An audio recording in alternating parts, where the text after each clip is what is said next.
Hi guys, so I just wanted to share a quick word with you, and I was just reading my Bible, right? I was in Exodus, and if you don't know the story of Exodus, basically the Israelites were under slavery under the Egyptians, and I was reading in Exodus 14, and this is the part where the Israelites leave Egypt, right? Of course, through God's might, through Moses.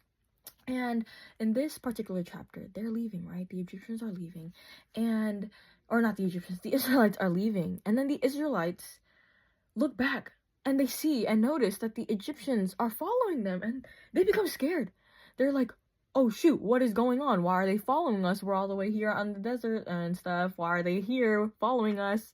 And they cry out to the Lord. They become terrified. It says here in Exodus 14, verse 10, they were terrified and cried out to the Lord.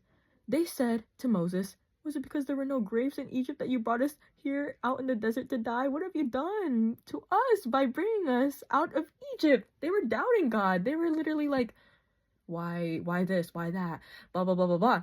Is that us? Are we thinking like the Israelites right now? Are we worrying about our situation? Let me tell you, in Exodus chapter 14, verse 10, it says, or verse 15, this is the Lord's reply. He says, then the Lord said to Moses, why are you crying out to me?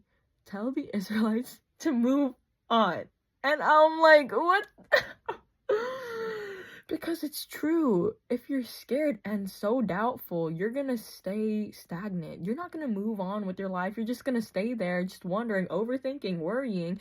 Is that us? Whatever situation you're in, is that you right now?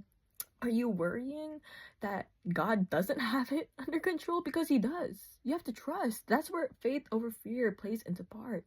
You have to put your faith over that fear and trust God. How are you going to say, oh, let go and let God, and then just keep worrying and keep overthinking about that situation that you're in? The Israelites were so scared. I mean, it's good, right? It's good that they cried out to God and stuff. But there are times where we just need to move on, okay? We need to stop, think, and just give it to God. Just give it to God because God has it under control. So, are you giving it to God today? Are you worrying? Hey, if you're worrying, just don't worry. God's got it.